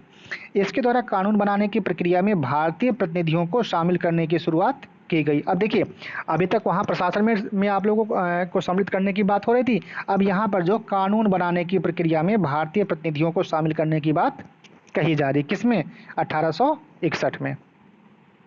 दूसरी बात ये कि 1862 में लॉर्ड कैनिंग ने 3 भारतीयों को, कौन कौन उसमें था, बनारस के राजा, पटियाला के महाराज और सर दिनकर राव को विधान परिषद में मनोनीत कर दिया कि सर ऐसा है कि हम भारत में कानून बनाना चाहते हैं और उस कानून बनाने की प्रक्रिया में आपको सम्मिलित करना चाहते हैं। चूँकि आप चूँकि यहाँ के लोकल हैं, आपको यहाँ की सारी समस्याओं के बारे में पता है और यहाँ पे शासन करना कैसे है, उसमें जो कानून हम बनाएंगे उसमें आपकी भूमिका का भी होना आवश्यक है। तो इसलिए जो है इन 3 लोगों को वहाँ पर इंक्लूड करने की बात कही जा रही है। ठीक है, पॉइंट नंबर 3 देख लेते हैं कि इस अधिनियम ने मद्रास और बम्बई प्रेसिडेंसी को विधायी शक्तियां पुनः देकर के विकेंद्रीकरण की प्रक्रिया की शुरुआत कर दी गई। अब विकेंद्रीकरण का मतलब क्या, अब सीधे शक्तियां इंग्लैंड को ना जा करके कुछ शक्तियां यहाँ की जो देसी जो यहाँ के निकाय हैं उनको देना प्रारंभ कर दिया गया कि ठीक है, आप जो है सारे फैसले सारे नियम हम ही नहीं लगाएंगे, जो लोकल स्तर पर अगर कोई समस्या है तो उसके समाधान के लिए छोटे मोटे फैसले आप भी ले सकते हैं। ठीक है, लेकिन जो बड़ी समस्या होगी, अब कोई बड़ा फैसला होगा तो उसके लिए आप हमारे पास ही आएंगे। ठीक है, तो वही बात कही जा रही कि मद्रास और बम्बई की जो प्रेसिडेंसी थी उनको जो है ये शक्तियां दे करके विकेंद्रीकरण का प्रारंभ कर दिया जाता है। बात करते हैं पॉइंट नंबर 4 की कि इस विधायी विकास की नीति के कारण 1937 तक प्रांतों को संपूर्ण आंतरिक स्वायत्तता हासिल हो गई। इसने लॉर्ड कैनिंग द्वारा 1859 में प्रारंभ की गई पोर्टफोलियो प्रणाली को भी मान्यता दे दी। अब पोर्टफोलियो प्रणाली मतलब क्या होता है, संभागीय प्रणाली। ठीक है, वही जो डिसेंट्रलाइजेशन की बात कही जा रही है कि हम सीधे इंग्लैंड से कानून ना पास करके छोटे मोटे जो समस्याएं हैं वो हम अपने लोकल लेवल पर देख सकते हैं। वही बात करते हैं पॉइंट नंबर 6 की। तो इसमें लिखा कि इसने वायसराय को आपातकाल में बिना काउंसलिंग की संस्तुति के अध्यादेश जारी करने के लिए अधिकृत किया। ऐसे अध्यादेश की जो अवधि है वो 6 माह के लिए है। अब वही देखो, मतलब अगर आपको कोई कानून बनाना है या कोई छोटी मोटी समस्या तो उसके लिए आप एक अध्यादेश पारित कर दीजिए कि हाँ भाई ये आपकी कोई लोकल समस्या है और इसके लिए जो हम एक नियम बना देते हैं। लेकिन इस नियम की जो वैलिडिटी होगी वो कब तक की होगी, केवल 6 माह की होगी। ठीक है, ये चीज़ है। बात करते हैं पॉइंट नंबर 7 की कि इसी के तहत 1862 में बंगाल में एक नई विधान परिषद की स्थापना का प्रावधान किया जाता है और 1866 में उत्तर पश्चिमी सीमा प्रांत व 1897 में पंजाब के लिए विधान परिषद का प्रावधान किया जाता है। ये सवाल आपका PYQ में पूछा गया है कि किस भारतीय परिषद अधिनियम के तहत बंगाल में और उत्तरी पश्चिमी सीमा प्रांत और पंजाब में विधान परिषदों की स्थापना का प्रावधान किया जाता है। तो ये आपका कब किया गया, 1861 में किया जाता है। ठीक, चलिए अब हम लोग बात करते हैं भारतीय परिषद अधिनियम 1892। चलिए, तो अगला हम लोग देखते हैं भारत परिषद अधिनियम 1892, है ना। इसमें देखते हैं क्या क्या बातें हुई। अभी तक आपने जाना क्या 1861 के बारे में, अब हम लोग जानते हैं 1892 के बारे में। तो इसने जो है विधान परिषदों के कार्यों में वृद्धि करके उन्हें बजट पर बहस करने और कार्यपालिका के प्रश्नों का उत्तर देने के लिए अधिकृत कर दिया। अभी तक क्या था कि आप सिर्फ बजट बनाइए बस, अब आपको उस पर जो है कोई बहस नहीं कर सकता। जो इस समय होता है ना, अपने यहाँ जब जब जब बजट बन जाता है तो उस पर चर्चा होती है कि आपका जो बजट है वो अच्छा है कि खराब है, देश के हित में है कि नहीं हित में है, उसमें क्या चीज़ें कमी रह गई या उसको और अच्छा कैसे बना सकते हैं, चर्चा होती है। लेकिन पहले ऐसा नियम नहीं था। कब तक नहीं था? 1861 के चार्टर एक्ट तक नहीं था। लेकिन जो 92 आया तो 92 में इस बात को क्या कर दिया गया, उसमें शामिल कर दिया गया कि अब जब कोई बजट बनेगा तो उस पर जो है आप चर्चा भी कर सकते हैं, ठीक है। और कार्यपालिका के प्रश्नों का उत्तर देने के लिए भी आपको अधिकृत कर दिया गया, ठीक। सेकंड बात यह है कि इसमें केंद्रीय विधान परिषद और बंगाल चैम्बर्स ऑफ कॉमर्स के गैर सरकारी सदस्यों की नामांकन के लिए वायसराय की शक्तियों का प्रावधान किया गया। इसके अलावा प्रांतीय विधान परिषदों में गवर्नर को जिला परिषद, नगरपालिका, विश्वविद्यालय, व्यापार संघ, जमींदारों और चैम्बर ऑफ कॉमर्स की सिफारिशों पर गैर सरकारी सदस्यों को नियुक्त करने की शक्ति दी गई। कि मतलब देखिए, आप हर काम सरकारी क्या कहते हैं लोगों से ही नहीं हो सकता है। इसके लिए हम कुछ प्राइवेट लोगों की भी स्थापना या उनको भी शामिल करने का जो प्रावधान है वो लेकर के आते हैं। और देखो उसने जो है सदस्यों की नियुक्ति के लिए एक समिति और परोक्ष रूप से चुनाव का आवाधान किया। हालांकि चुनाव शब्द का अधिनियम में कहीं पर भी कोई भी प्रयोग नहीं किया गया था। चुनाव जैसी ही एक प्रक्रिया का क्या कहते हैं प्रावधान किया गया, लेकिन चुनाव शब्द का जो है प्रयोग नहीं किया गया, ठीक। अब देखो जो पांचवा पॉइंट है, यहाँ पे देखो हमने नोट पॉइंट के माध्यम से लिख दिया है कि भारतीय परिषद अधिनियम 1892 भारतीय राष्ट्रीय कांग्रेस के 1889 और 1891 तक के अधिवेशनों में स्वीकार किए गए प्रस्तावों से प्रभावित होकर के पारित किया गया था। ये देखो जो आपका 1892 का ये जो है भारत शासन परिषद अधिनियम है, वह जो है भारतीय राष्ट्रीय कांग्रेस 1889 में और 1891 के जो अधिवेशन हुआ था उसमें बहुत सारी ऐसी बातें या नियम कायदे कानून देश के हित में बनाए गए थे। इनको जो है उसमें शामिल किया गया, किसमें? 1892 में, ठीक है ना। ये बात यहाँ पे लिखी गई है। और इसके बाद अब जो है सबसे इम्पोर्टेंट बात, जहाँ से सवाल कई बार एग्जाम में बनाए जाते हैं और इसको छोड़ा तो एकदम नहीं जाता है। मार्ले मिंटो सुधार 1909 और 1919 मॉन्टेग्यू चेम्सफोर्ड सुधार, ये दोनों ऐसे टॉपिक हैं जहां से हर बार एक सवाल कोई ना कोई बनता है। और सबसे अच्छी बात कि एक पॉइंट यहाँ का डाल देंगे, एक पॉइंट यहाँ का डाल देंगे, उसके बाद पूछेंगे का दोनों सही है कि नहीं सही है, कि एक सही है कि दो सही है, ठीक। चलिए, तो इसको थोड़ा बारीकी से समझने का प्रयास करिएगा, है ना। चलिए, तो हम लोग जानते हैं अब भारतीय परिषद अधिनियम 1909, जिसको हम लोग किस नाम से जानते हैं? मार्ले मिंटो सुधार के नाम से। अब ये मार्ले साहब कौन है, मिंटो साहब कौन है, आगे लिखा हुआ है। 1909 में लॉर्ड मार्ले इंग्लैंड में भारत के राज्य सचिव व लॉर्ड मिंटो साहब जो है भारत में वायसराय थे। अब देखो भाई, इन्हें एक जो जोड़ी अभी इस समय चल रही है, ठीक है, वही जोड़ी जो है यहाँ पर भी थी कि एक साहब थे, उनका नाम था क्या? लॉर्ड मार्ले, जो कि इंग्लैंड में भारत के क्या थे? राज्य सचिव थे। और एक साहब थे लॉर्ड मिंटो, वो भारत में क्या थे? वायसराय थे। अब इन दोनों लोगों ने मिल करके देश के लिए कुछ नियम बनाए और उसको जो हम लोग मार्ले मिंटो सुधार के नाम से जानते हैं। चलो, इसमें क्या हुआ है कि इसमें केंद्रीय और प्रांतीय विधान परिषदों के आकार में काफ़ी वृद्धि कर दी गई, तो इसको बढ़ा दिया गया, ठीक। इसने केंद्रीय परिषद में सरकारी बहुमत को बनाए रखा, लेकिन प्रांतीय बहुमत में गैर सरकारी सदस्यों की बहुमत की अनुमति थी। इसमें पहली बार किसी भारतीय को वायसराय और गवर्नर की कार्य परिषद के साथ एसोसिएशन बनाने का प्रावधान किया गया, ठीक। और पांचवी बात जो कि इम्पोर्टेंट है कि सत्येंद्र प्रसाद सिन्हा साहब वायसराय की कार्यकारिणी परिषद में प्रथम सदस्य बनाए गए, यह पूछा गया है। ठीक है, कि सत्येंद्र प्रसाद सिन्हा वायसराय की कार्यकारिणी में प्रथम सदस्य बनाए गए और उन्हें जो है विधि सदस्य बनाया गया, मतलब कानून का जो है सदस्य बनाया गया। ठीक, अब एक बात और जो समस्या क्रिएट कर देती है गांधी जी को, अभी अभी आगे गांधी जी को दिक्कत होगी। ये देखो काम यहाँ पे हुआ लेकिन गांधी जी को दिक्कत बाद में हो रही है कि इस अधिनियम के अंतर्गत पहली बार पृथक निर्वाचन के आधार पर मुस्लिमों के लिए सांप्रदायिक प्रतिनिधित्व का प्रावधान किया गया, जिसके अंतर्गत मुस्लिम समुदायों का चुनाव मुस्लिम मतदाता ही करेंगे। देखो यहाँ से बीजारोपण हुआ था कि जो है मुस्लिम को अलग करने वाली बात, कि अब जो है मुस्लिम लोगों का क्या होगा, एक अलग से उनका चुनाव होगा और एक जो चुनाव होगा वो हिंदुओं के लिए होगा, तो हिंदू का चुनाव अलग होगा, मुस्लिम का चुनाव अलग होगा। तो ये जो बीजारोपण आप यहाँ से मान सकते हैं। ठीक है, अब देखो ये जो बंटवारा हुआ, हिंदू का चुनाव अलग, मुस्लिम का चुनाव अलग, ये जो बड़ा खतरनाक हुआ। और इसी के बारे में देखो जो 7वां पॉइंट लिखा है वो लिखा है कि इस प्रकार से सांप्रदायिकता को वैधानिकता प्रदान की गई और लॉर्ड मिंटो को सांप्रदायिक निर्वाचन के जनक के रूप में जाना गया। सांप्रदायिक निर्वाचन के जनक के रूप में किसको माना गया? लॉर्ड मिंटो को। इसने ही जो सबसे पहले हिंदू मुस्लिम की बात प्रारंभ की थी। ठीक है ना।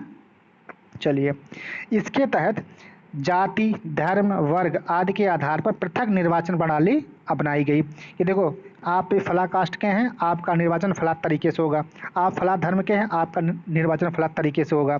तो इस प्रकार से उसने भारतीयों को बांटना प्रारंभ कर दिया था। ठीक है, जिसमें presidency, corporation, chamber of commerce और जमींदारों को पृथक प्रतिनिधित्व दिया गया था कि आप सबका चुनाव अलग अलग अलग अलग होगा। समझ गए ना।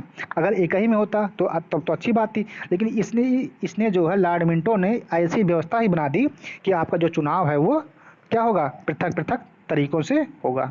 ठीक है, तो ये भी देखो सवाल कई बार पूछा गया कि सांप्रदायिक निर्वाचन के जनक के रूप में किसको जाना जाता है, तो कौन है वो? लॉर्ड मिंटो है।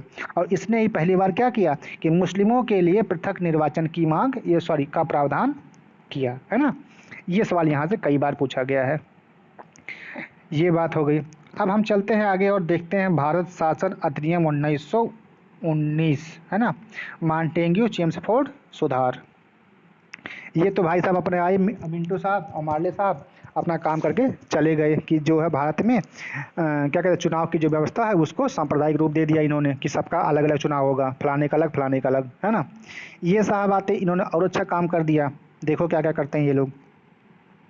अब देखिए 1919, ठीक है, अभी 1909 ऊपर था और 10 साल बाद ये हो गया 1919 वाली बात। इसमें क्या है कि मॉन्टेग्यू भारत के राज्य सचिव थे और चेम्सफोर्ड जो भारत के वायसराय थे। अब ये दोनों भाई आ गए राहु केतु। ठीक है, अब ये दोनों भाई राहु केतु मिल करके फिर से अपना अपना काम स्टार्ट कर रहे हैं। अभी ऊपर जो है मार्ले मिंटो साहब आए थे, दोनों भाई, उधर मोटू पतलू, अब ये लोग आ गए मोटू पतलू अपना, अब ये लोग काम करेंगे, है ना।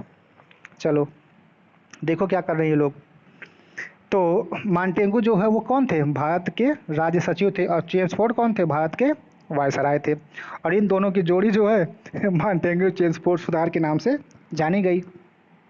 और साल कौन सा था? 1919। और अधिनियम कौन सा था?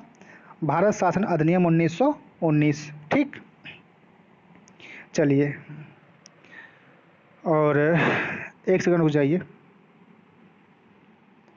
चलिए, तो अब हम लोग देखते हैं भारत शासन अधिनियम 1919 या फिर मॉन्टेग्यू चेम्सफोर्ड सुधार। ठीक, तो जो सबसे पहला है कि भारत के जो मॉन्टेग्यू साहब हैं वो भारत के राज्य सचिव होते हैं और चेम्सफोर्ड साहब जो है भारत के वायसराय होते हैं। ठीक, दूसरा पॉइंट ये है कि केंद्रीय व प्रांतीय विषयों की सूची की पहचान करके उन्हें पृथक पृथक कर राज्यों पर केंद्रीय नियंत्रण को कम कर दिया गया। ठीक, अब केंद्रीय और प्रांतीय विधान परिषद को अपनी सूचियों के विषयों पर विधान बनाने का अधिकार प्रदान किया गया, लेकिन सरकार का ढांचा केंद्रीय और एकात्मक ही बना रहा।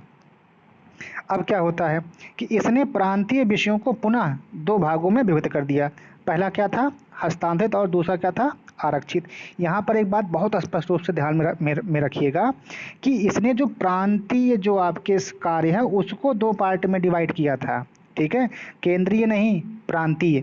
तो प्रांतीय में भी दो पार्ट, कौन कौन सा, एक हस्तांतरी और एक जो आरक्षित। अब देखते हैं हस्तांतरित में क्या क्या चीज़ें हैं और उसके बाद देखेंगे हम लोग आरक्षित में क्या क्या चीज़ें हैं। तो जो पहला है वो है हस्तांतरित विषय। इसका संचालन गवर्नर तथा विधान परिषद के प्रति उत्तरदायी मंत्रियों की सहायता से होता था। और इसके अंतर्गत कौन कौन से डिपार्टमेंट आते थे वो भी जान लेते हैं। शिक्षा हो गया, आपका पुस्तकालय हो गया, स्थानीय स्वायत्त शासन हो गया, चिकित्सा सहायता हो गया, सार्वजनिक निर्माण हो गया, सार्वजनिक निर्माण विभाग हो गया, उद्योग हो गया, सार्वजनिक मनोरंजन हो गया, और ये सारे जो है इसमें शामिल थे। तो इनका जो है, इन पर जो नियंत्रण होगा वो किसका होगा, गवर्नर और विधान परिषद के जो मंत्री हैं उनका होगा। ठीक। जो दूसरा विषय है उसको इन्होंने नाम दिया आरक्षित विषय। और इन विषयों पर गवर्नर कार्यपालिका परिषद की सहायता से शासन करता था, जो विधान परिषद के प्रति उत्तरदायी नहीं होता था। और इसके अंतर्गत कौन आता है, रक्षा, विदेश मामले, वित्त, भूमि कर, अकाल सहायता, न्याय और पुलिस और पेंशन, छापा खाना, समाचार पत्र, सिंचाई, जलमार्ग, कारखाना, बिजली, गैस और श्रमिक कल्याण, औद्योगिक विवाद, मोटर गाड़ियाँ, छोटे बंदरगाह और सार्वजनिक सेवाएं शामिल थी। तो देखो भाई, किसी राज्य में इतने सारे, ये वाले भी और ये वाले दोनों जो है, इतने सारे क्या थे उस समय, विषय थे। और इन दोनों विषयों पर कानून बनाना और प्रशासन करना जो है थोड़ा कठिन हो रहा था। तो इन लोगों ने क्या किया कि इन दोनों को दो पार्ट में डिवाइड कर दिया कि कुछ पार्ट ऐसे होंगे जिस पर मंत्री लोग क्या बनाएंगे, नियम बनाएंगे और उस पर जो है काम करेंगे, और कुछ ऐसे पार्ट होंगे जिस पर सीधे गवर्नर जो है क्या होगा, हावी होगा, और वो जो है उस पर नियम बनाएगा, कानून बनाएगा। ठीक है। तो इस प्रकार से राज्य को उन्होंने, राज्य की जो संचालन था उसको उन्होंने दो पार्ट में डिवाइड कर दिया। एक पर उनके मंत्री लोगों का जो है नियम कानून के लिए रखा गया, और दूसरे को जो है गवर्नर अपने हाथ में ले लिया। ठीक। चलिए, तो इस प्रकार से शासन की इस दोहरी व्यवस्था को द्वैध शासन के नाम से जाना गया। ठीक है। तो ये कई बार आता है कि द्वैध शासन जो है प्रणाली, ये कैसे आप लोग जानते हैं, तो मांटेग्यू चेम्सफोर्ड सुधार 1919 के अंतर्गत ये बातें आती हैं। या ऐसा भी आता है कि प्रांतों में द्वैध शासन व्यवस्था कब से लागू मानी जाती है। तो कब से लागू मानी जाती है, भारत शासन अधिनियम 1919 या मांटेग्यू चेम्सफोर्ड सुधार के द्वारा। ठीक है ना। चलिए, ये तो बात होगी कि राज्य में हम शासन किस प्रकार से करेंगे। पहला जो सबसे बड़ा बदलाव 1919 का। दूसरा जो सबसे बड़ा बदलाव पॉइंट नंबर 6 में लिखा है कि इस अधिनियम में पहली बार देश में द्विसदनीय व्यवस्था और प्रत्यक्ष निर्वाचन की व्यवस्था प्रारंभ हुई। यह भी कई बार पूछा गया है कि किस अधिनियम के तहत देश में पहली बार द्विसदनीय व्यवस्था और प्रत्यक्ष निर्वाचन की व्यवस्था की गई। तो किस में किया गया, 1919 में किया गया। पॉइंट नंबर 7, इस प्रकार भारतीय विधान परिषद के स्थान पर द्विसदनीय व्यवस्था यानी लोकसभा और राज्यसभा का गठन किया गया। ठीक है। पॉइंट नंबर 8, दोनों सदनों के बहुसंख्यक सदस्यों का प्रत्यक्ष निर्वाचन के माध्यम से निर्वाचित किया गया, मतलब प्रत्यक्ष चुनाव हुआ। जैसे अभी नहीं होता, सांसद का चुनाव अलग होता है और विधायक का अलग होता है। तो सांसद कहाँ बैठता है, ठीक है, और ये जो आपका विधायक है, ये दोनों बातें। उसके बाद फिर आपका आता है पॉइंट नंबर 9, इसके अनुसार वायसराय की कार्यकारी परिषद में छह सदस्यों में से कमांडर इन चीफ को छोड़ करके 3 सदस्यों का भारतीय होना आवश्यक था। ये बड़ी अच्छी बात इन्होंने कर दी थी। ठीक है। और उसके बाद इसने सांप्रदायिक आधारों पर सिखों, भारतीय ईसाइयों, आंग्ल भारतीयों और यूरोपियों के लिए भी पृथक निर्वाचन के सिद्धांत को और विस्तारित कर दिया था। ठीक है। अब देखो, एक सवाल यहाँ से बहुत बनता है पॉइंट नंबर 11 से लेकर 15 तक में। इसमें क्या चीज़ें हैं कि सबसे पहली बार जो मताधिकार की बात आती है, जो कॉन्सेप्ट आता है, उसका जो बीजारोपण वो कहाँ से हुआ था। तो वही बात देखो यहाँ पर लिखा गया पॉइंट नंबर 11 में कि इस कानून ने संपत्ति कर व शिक्षा के आधार पर सीमित संख्या में लोगों को मताधिकार प्रदान किए थे। इसका आधार क्या बनाया था, संपत्ति बनाया था। ठीक है। कर बनाया था, शिक्षा बनाया था। इन सब के आधार पर जो कुछ लोगों को मताधिकार का प्रयोग करने के लिए मिला था। ठीक है। और दूसरी बात ये 12वां पॉइंट है कि इससे एक लोक सेवा आयोग का गठन किया गया। अतः 1926 में सिविल सेवकों की भर्ती के लिए केंद्रीय लोक सेवा आयोग का गठन किया गया। कब किया गया? 1926 में केंद्रीय लोक सेवा आयोग का गठन किया जाता है। पॉइंट नंबर 13, इससे पहली बार केंद्रीय बजट को राज्यों के बजट से अलग कर दिया गया। ये देखो, ये भी पॉइंट आपका कई बार पूछा गया है कि केंद्रीय बजट को राज्य के बजट से कब अलग किया गया था। तो कब किया गया था? मॉन्टेग्यू चेम्सफोर्ड सुधार 1919 के द्वारा। और राज्य विधानसभाओं को अपना बजट स्वयं बनाने के लिए अधिकृत कर दिया गया था, मतलब उनको अथॉरिटी दे दी गई थी। बात करते हैं पॉइंट नंबर 14 की।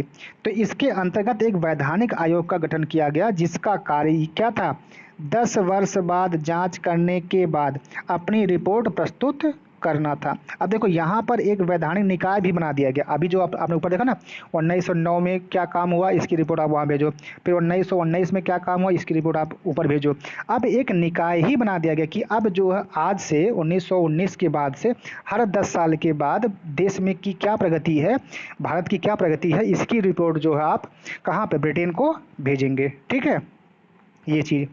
पॉइंट नंबर 15 कि इस अधिनियम द्वारा पहली बार भारत में महिलाओं को मताधिकार का प्रयोग करने को दिया गया। ठीक है, मतलब मताधिकार प्रदान किया गया महिलाओं को पहली बार। कब? 1919 में। इस नाते यह चीज़ इंपॉर्टेंट है और कई बार पूछा भी गया है। बात करते हैं पॉइंट नंबर 16 की। इस अधिनियम भारत के आर्थिक शोषण करने और उसे लंबे समय तक गुलाम बनाकर रखने के उद्देश्य से लाया गया था। ठीक है, कि ये जो है इस प्रकार से अगर हम भारत पे अपना कानून लागू करेंगे या लोगों को इस प्रकार से हम उनको क्या कहते हैं, घुमा करके उनका जो शासन उन पे करना चाहेंगे, तो ये जो चीज़ें हमारी काफ़ी लंबे समय तक जा सकती हैं। तो उन्हीं को ध्यान में रख करके इस प्रकार के क्या किए गए? नियम कायदे कानून बनाए गए। ठीक है, ये तो बात हो गई आपके 1919 की। अब आपकी जो है आज की क्लास के 2 पॉइंट और बचे हैं, इनको भी फटाफट कर लेते हैं। एक आपका है साइमन कमीशन और 1927 से 28, और उसके बाद फिर कैमुअल अवार्ड 32। ठीक है, तो 2 पॉइंट और देख लेते हैं। चलो अगली बात करते हैं साइमन कमीशन 1927 और 28 की। ठीक है, चलो भाई देखो, अभी ऊपर कहा गया कि हर 10 साल के बाद भारत के प्रगति की रिपोर्ट आपको कहाँ भेजना है? ब्रिटेन। लेकिन हुआ क्या, यहाँ पे जो है मामला गड़बड़ा गया है ना, गड़बड़ हो जाता है। तो इन्होंने क्या किया कि 27 से 28 में जो है रिपोर्ट भेजना प्रारंभ कर दिए। तो वही बात देखो यहाँ पर लिखी गई है कि साइमन कमीशन आयोग की नियुक्ति तो 10 वर्ष बाद 1919 के 10 वर्ष बाद 1929 में होनी थी, की जानी थी। लेकिन ब्रिटेन की तत्कालीन कंजर्वेटिव सरकार ने 2 वर्ष पूर्व ही साइमन कमीशन की नियुक्ति कब कर दी? 8 नवंबर 1927 को कर दी, जो कि 2 वर्ष के बाद लेबर पार्टी की सरकार भारत समर्थक सदस्यों वाले वैधानिक प्रयोग की नियुक्ति की जा सकती थी। हुआ ये था कि वहाँ की जो लेबर पार्टी थी उसने क्या कहा कि जो भारत है उसको हम बहुत जल्दी आज़ाद करने, अगर हमारी सरकार यहाँ इंग्लैंड में आती है तो हम भारत को क्या कर देंगे? आज़ाद कर देंगे। तो इसी के डर के नाते जो काम 1929 में होने वाला था उसी को जो है उन्होंने उसके क्या कहते हैं ऑब्जर्वेशन के लिए कि क्या भारत की स्थिति कैसी है, क्या उसको हम और लंबे समय तक अपने कब्जे में रख सकते हैं कि नहीं रख सकते हैं, इसके लिए उसने क्या कर दिया? एक साइमन कमीशन का गठन कर दिया और उसने जो है भारत भेज दिया कि यहाँ पे भाई क्या स्थिति है, इसको आप एक बार देख लो। ठीक है, तो उसी को देखने के लिए जो एक आयोग का गठन होता है उसका नाम क्या रखते हैं? Simon commission. और ये बनता कब है? 1987 से 27 और 28 में। ठीक है, बना करके भारत में भेज देते हैं। उस समय देखो पॉइंट नंबर 2 लिखा है कि साइमन कमीशन की नियुक्ति जो है राज्य सचिव बर्किनहेड ने की थी। और इस कमीशन में कितने लोग थे? 7 सदस्य थे, और 7 लोग क्या थे? अंग्रेज थे। इसी नाते जो इनका विरोध हुआ और इसीलिए इन्हें क्या कहा गया? श्वेत कमीशन कह करके इसका बहिष्कार किया गया। ठीक, और जहाँ जहाँ पर भी कमीशन गया वहाँ वहाँ साइमन गो बैक का नारा लगाया गया और देशव्यापी हड़ताल का नारा लगाया गया। ठीक, 5वीं बात यह है कि 1928 और 29 के बीच कमीशन ने भारत की 2 बार यात्रा की। देखो भाई, 28 और 29 के बीच उसने 2 बार भारत की यात्रा की। आयोग ने 1930 में अपनी रिपोर्ट प्रस्तुत की, जिस पर लंदन में आयोजित गोलमेज सम्मेलन में विचार होना था। और पॉइंट नंबर 6 है कि आयोग के प्रस्तावों पर विचार करने के लिए ब्रिटिश सरकार ने ब्रिटिश भारत और भारतीय रियासतों के प्रतिनिधित्वों के साथ 3 गोलमेज सम्मेलन किए।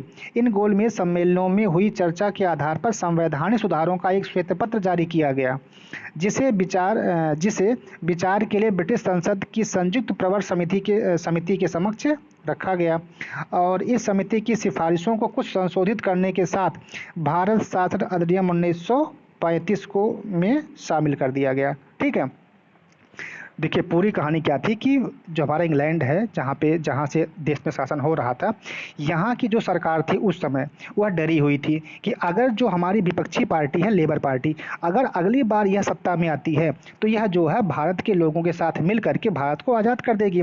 तो उसी को देखते हुए इसने क्या किया, एक छोटी सी रणनीति अपनाई और उसने जो है जो भारत का जो उनको रिपोर्ट 1929 में देना था उसको उन्होंने 27-28 में मंगवाने की कोशिश कर ली कि इस समय क्या माहौल है इंडिया में। अगर माहौल इनके पक्ष में जा रहा तो हम कोई और कानून बना दें ताकि ये चीज़ें हमारे पक्ष में दबी रहें। ठीक है, तो उसी को देखते हुए उन्होंने जो है 29 के बजाय 27 और 28 में जो है एक साइमन कमीशन के आयोग बनाता है और इंडिया में इंडिया की जो प्रगति को देखने के लिए यहाँ पर भेजता है। अब इनसे गलती क्या हुई, गलती उनसे ये हो गई कि इस साइमन कमीशन में 7 लोगों को बनाया और 7 लोग कौन थे, अंग्रेज थे। तो इंडिया में जब आता है साइमन कमीशन तो लोगों को इस बात से चिढ़ हो जाती है, भाई हमारी प्रगति आप हमसे पूछे बगैर आप क्या उसमें क्या कर लोगे भाई। अगर आपको हमारी प्रगति जाननी है तो आप अपने आयोग में हमको भी शामिल करिए। तो जब आप अपने आयोग में हमको शामिल करोगे तब तो हम अपनी बात आपके पास रख पाएंगे कि हमारी क्या समस्याएं हैं। अब आप वहाँ से 7 लोगों को भेज रहे हैं, उसके बाद अब वो 7 लोग क्या रिपोर्ट में बना करके भेज देंगे ये तो वही जाने। तो इसका मतलब कि आप धांधली करने वाले हो, तो इसी नाते जो उनका क्या किया गया, विरोध किया गया। क्यों? क्योंकि 7 लोग क्या थे, वो श्वेत ही थे, मतलब अंग्रेज ही थे। तो ये तो पूरी कहानी थी। ठीक है, तो ये तो बात होगी आपके साइमन कमीशन की। और इसके बाद फिर एक बात आती है आपका सांप्रदायिक अवार्ड या फिर कम्युनल अवार्ड 1932। इसमें केवल एक पॉइंट इंपॉर्टेंट है, उसको देख लेते हैं थोड़ा सा कि ब्रिटिश प्रधानमंत्री रैमजे मैकडोनाल्ड ने अगस्त 1932 में अल्पसंख्यकों के प्रतिनिधित्व पर एक योजना की घोषणा की। ठीक है, इसे सांप्रदायिक अवार्ड के नाम से भी जाना जाता है। अब देखो अल्पसंख्यकों, अब देखो ये जो हिंदू मुस्लिम का कॉन्सेप्ट है वो मिंटो साहब ने स्टार्ट कर दिया था। ठीक है, उसी को ध्यान में रख करके इन लोगों ने क्या किया, जो उस समय के प्रधानमंत्री थे रैमजे मैकडोनाल्ड साहब, इन्होंने क्या कहा कि जो देश के अल्पसंख्यक हैं मतलब मुस्लिम वर्ग है, इनके लिए एक अलग प्रतिनिधित्व की जो है घोषणा कर दी। अब इसके लिए उन्होंने क्या किया, एक सांप्रदायिक अवार्ड के नाम से हम लोग जानते हैं, और उसका उन्होंने क्या कर दिया, एक प्रस्ताव पारित कर दिया। अवार्ड में न सिर्फ मुस्लिमों, सिखों, ईसाइयों, यूरोपियों और आंग्ल भारतीयों के लिए अलग निर्वाचन व्यवस्था का विस्तार किया गया, जिसे दलितों के लिए भी विस्तारित कर दिया गया। ये साहब और आगे बढ़ गए कि इन्होंने कहा कि अब मुस्लिमों का जो चुनाव होगा वो बिल्कुल अलग होगा, सिखों का अलग होगा, ईसाइयों का अलग होगा, यूरोपियों का अलग होगा, आंग्ल भारतीयों का अलग होगा, और जो हमारे दलित हैं उनका भी अलग होगा। अब जब इतने पार्ट में हमारा देश बंटने वाला था तो अब गांधी जी को चिंता होने लगी। अब क्या हुआ, दलितों के साथ अलग निर्वाचन व्यवस्था से गांधी जी बहुत व्यथित हुए और उन्होंने अवार्ड में संशोधन के लिए पूना की यरवदा जेल में अनशन पर बैठ गए। और अंत में क्या हुआ कि कांग्रेस नेताओं और दलित नेताओं के बीच एक समझौता हुआ जिसको पूना पैक्ट के नाम से जानते हैं। ठीक है, इसमें संयुक्त हिंदू निर्वाचन व्यवस्था बनाए रखा गया और दलितों के स्थान को भी आरक्षित कर दिया गया। इन्होंने कहा कि सब लोग एक साथ चुनाव में आएंगे। ठीक है, हाँ हम ये मानते हैं कि अगर कोई दलित है तो उसको थोड़ा सा आरक्षण हम दे सकते हैं, ऐसा कर सकते हैं, लेकिन ये आप मत कहिए कि सबको अलग अलग चुनाव करवाइए, ऐसा मत करवाइए। ये देखिए आप, ये पार्ट है इस तरीके से कि सबको उन्होंने अलग अलग कर दिया था, तो अलग अलग ना करके उन्होंने कहा कि आप चुनाव एक में करवाइए, हाँ इनको थोड़ा सा आप इसमें रख करके थोड़ा सा आप आरक्षण दे सकते हैं, ऐसा कर लिया। और इसके लिए एक जो समझौता होता है और कांग्रेस नेताओं और दलित नेताओं के बीच, तो उसका नाम होता है पूना समझौता। और ये कहाँ पे होता है, सॉरी, इसके लिए जो गांधी जी ने वो पूना की जो जेल है यरवदा जेल, वहाँ पर अनशन प्रारंभ कर दिया था और उसके बाद जो यह समझौता होता है। ठीक है ना, ये कुछ बातें आपकी थी सांप्रदायिक अवार्ड या कम्युनल अवार्ड 1932 की। अब इसके बाद जो बहुत इंपॉर्टेंट है वो आपका आता है भारत शासन अधिनियम 1935। ठीक है, और उसके बाद फिर आपका आएगा क्रिप्स मिशन 1942, फिर आपका आ गया कैबिनेट मिशन 1946, और फिर आपका आएगा भारत स्वतंत्रता अधिनियम 1947, और फिर आपका आएगा बाल्कन प्लान या डिकी प्लान भी कहते हैं 1947। ठीक है। और इसके बाद इस चैप्टर से अगर कुछ पॉइंट छोड़ गए हैं या कुछ और अच्छे पॉइंट हमको मिल गए तो वो चीज़ें भी हमने यहाँ पे मेंशन कर दी हैं। तो इस प्रकार से आपका यह चैप्टर पूरा हो गया। ठीक है, तो आज की क्लास को हम लोग यहीं पे रखते हैं, बाकी चीज़ें कल की क्लास में देखेंगे। ठीक है, तो फिर ठीक है, धन्यवाद, नमस्कार। आगे चीज़ें कल की क्लास में।